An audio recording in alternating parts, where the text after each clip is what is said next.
सभी दोस्तों को मेरा नमस्कार। दोस्तों, मैं आप सभी का क्वालिटी क्लासेस के इस ऑथेंटिक प्लेटफॉर्म पे बहुत बहुत स्वागत करता हूं। दोस्तों आज बात करेंगे HKRN की। HKRN मतलब दोस्तों हरियाणा कौशल रोजगार निगम। बहुत दोस्तों आजकल ये निगम थोड़ा सा हाईलाइट है। क्यों हाईलाइट है दोस्तों?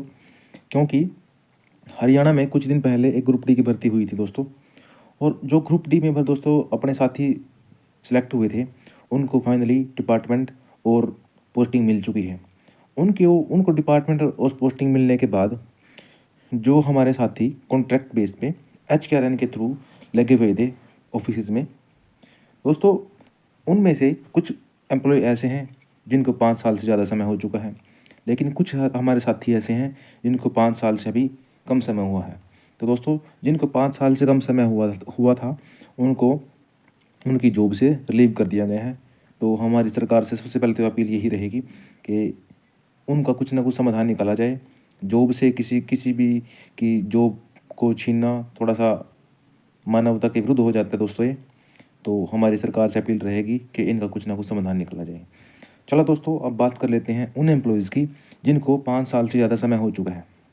अब दोस्तों, उनकी सिक्योरिटी ऑफ सर्विस के लिए एक लेटर लिखा है दोस्तों। किसने लिखा है? Irrigation and water resources department, जिसको हम हिंदी में सिंचाई विभाग भी बोल सकते हैं दोस्तों। उसके जो सबसे मुखिया दोस्तों विभाग का, उसको बोलते हैं इंजीनियर इन चीफ दोस्तों। इंजीनियर इन चीफ की तरफ से एक लेटर लिखा गया है। लेटर किसको लिखा गया है? सुपरिटेंडेंट इंजीनियर को। जो दोस्तों सर्कल्स होते हैं डिपार्टमेंट में, उसका दोस्तों मालिक होता है सुपरिटेंडेंट इंजीनियर। अब इस लेटर में क्या कहा गया है कि security of service to contractual employ working in irrigation and water resources department Panchkula.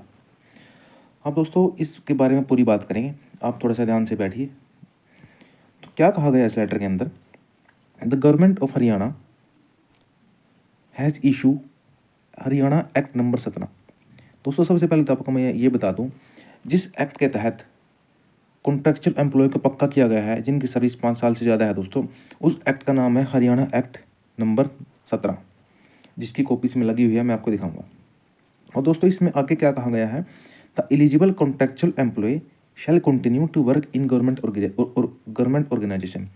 जो एलिजिबल कॉन्ट्रेक्चुअल एम्प्लॉय है दोस्तों, वो काम करता रहेगा सरकारी ऑफिस में टिल जब तक ही और she attain the age of superannuation.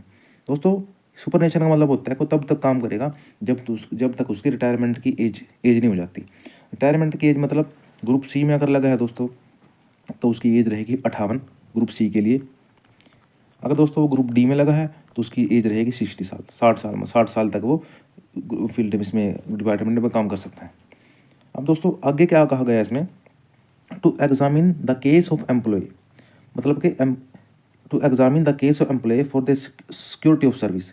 दोस्तों जो सिक्योरिटी ऑफ सर्विस देनी है सरकार ने, उसके लिए जो उसका रिकॉर्ड है दोस्तों, सारी सर्विस का 5 साल तक जो उसने काम किया है, उसका जो रिकॉर्ड है दोस्तों, उसकी छानबीन की जाएगी। और तो साथियों क्या क्या मांगा गया है इसमें आपसे 14 कॉलम मांगे गए हैं। इसमें सरकार की तरफ से जो मांगा गया है साथी, उसमें 14 कॉलम मांगे गए हैं। सबसे पहले कॉलम क्या कहता है कि सबसे पहले आपका नाम, दूसरे कॉलम में आपके फादर का नेम, तीसरे में आपकी डेट ऑफ बर्थ, चौथे में दोस्तों आपकी क्वालिफिकेशन। दोस्तों 4 कॉलम तो हैं इजी। इससे आगे क्या कहा गया? 5वें कॉलम में साथियों, 5वें कॉलम में कहा गया है name of post and date on which initially appointed. इस लाइन का मतलब है आपका नाम, आपका नाम नहीं, मतलब जिस पोस्ट पे आप सिलेक्ट हुए थे जब भी आप लगे थे। सपोज आप 2018 में लगे, 2018 6 जून को आप दोस्तों लगे, तो 6 जून 2018 को आप किस पोस्ट पे लगे। और छठे कॉलम में कहा गया दोस्तों name of post on which presently working और एंगेज, मतलब जब आप 2018 में लगे तब आप किस पोस्ट पे लगे थे, ये 5वें कॉलम में है। और आज 2024-25 में 2025 में आप किस पोस्ट पे वर्किंग हो। आप बेलदार लगे थे तो बेलदार ही हो, या बेलदार से आप फील्ड मैन बन चुके हैं दोस्तों, ये भी मैटर देखा जाएगा। और 7वें पॉइंट में दोस्तों क्या कहा गया है? 7वें पॉइंट में whether post as mentioned in column 6, मतलब कि जो कॉलम 6 है, इसमें आप इस टाइम काम कर रहे हो, इस सैंक्शन और वेकेंट। सैंक्शन और वेकेंट का मतलब क्या होता है दोस्तों? हर ऑफिस के अंदर फिक्स पोस्टें होती हैं। फिक्स का मतलब होता है कि सपोज करो आप पंचकुला किसी ऑफिस में लगे हुए हो और उस ऑफिस के अंदर 5 बेलदार की जरूरत है दोस्तों। वहाँ 5 बेलदार ही काम कर सकते हैं, वहाँ छठा बेलदार काम नहीं कर सकता। मतलब मैक्सिमम वहाँ 5 कर सकते हैं। अब 5 में से अगर, तो दोस्तों 5 पोस्टें तो सैंक्शन होगी वो।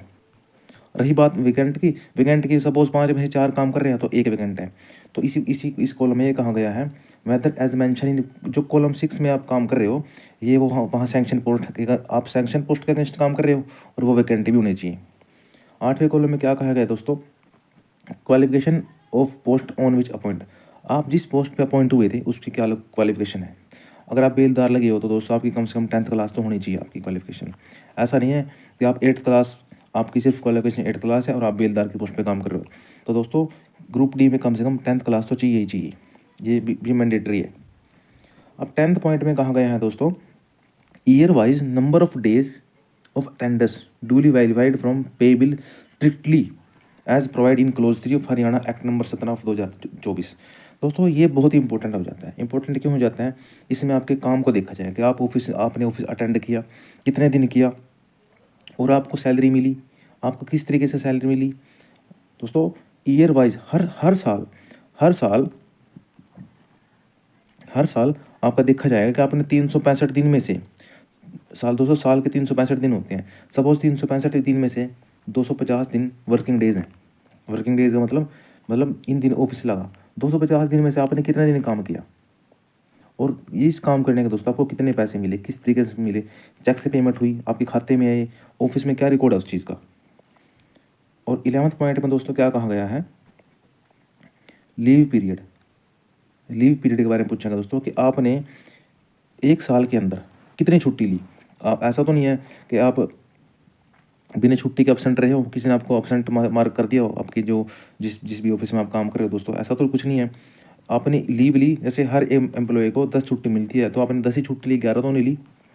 आपने उसका वायलेशन तो नहीं करा दोस्तों, कुछ ऐसा है इसमें पूछा गया है।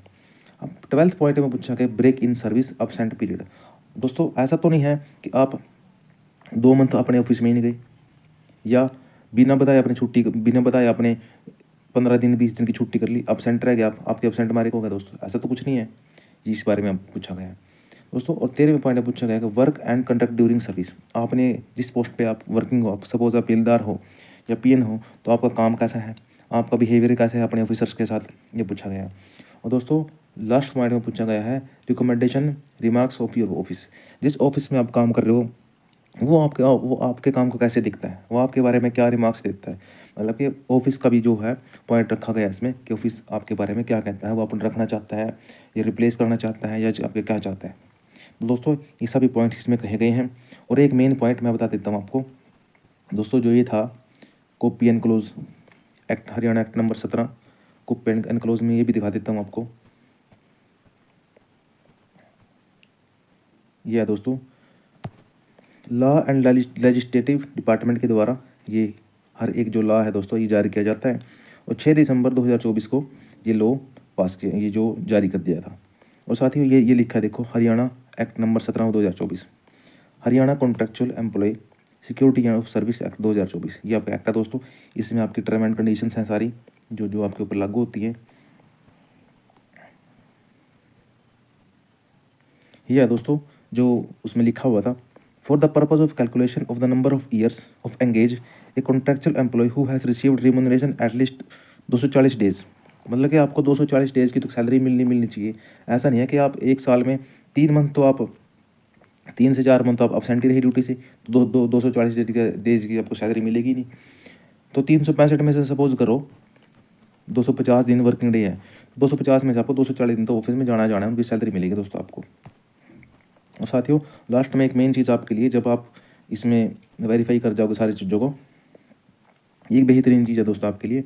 इसमें क्या है, जिस एम्प्लॉय को 10 साल से ज़्यादा हो जाएंगे सर्विस करते हुए, उसको बेसिक पे का 15% इंक्रीमेंट मिलेगा। जिसको 8 साल से ज़्यादा और 10 साल से कम उसको 10% मिलेगा। और जिसको 5 साल से ज़्यादा 8 साल से कम उसको 5% मिलेगा। और दोस्तों इसके अलावा भी आपको कुछ बेनिफिट मिलने वाले हैं। वो बेनिफिट क्या है, ये देखो दोस्तों, ये देखो जो प्रधानमंत्री जन आरोग्य योजना का आपको बेनिफिट मिलने वाला है, फ्री इलाज होगा दोस्तों आपका।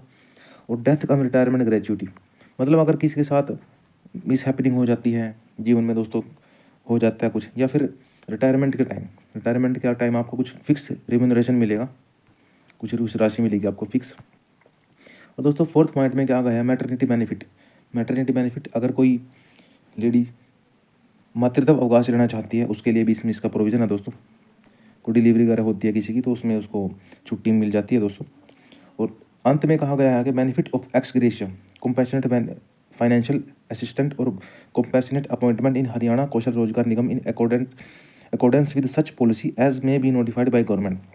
और एक्स ग्रेशिया का लाभ भी आपको मिलेगा, लेकिन ये अभी ये लागू नहीं किया गया। एक्स ग्रेशिया क्या होता है दोस्तों, अगर किसी एम्प्लॉय की मृत्यु हो जाती है ड्यूटी के दौरान या कैसे भी सर्विस के दौरान, तो उसमें उसके जो डिपेंडेंट है उसको जो है दोस्तों जो मिल जाती है। तो दोस्तों ये इस सब लेटर में लिखा गया था। और ये कंडीशंस आप जिस ऑफिस में काम करते हो दोस्तों, ये उन्होंने दोस्तों वेरीफाई करके देनी है सब चीज़ें। तो आपको वीडियो कैसी लगी आप अपना राय दीजिए। और दोस्तों धन्यवाद। जय हिंद, जय हरियाणा।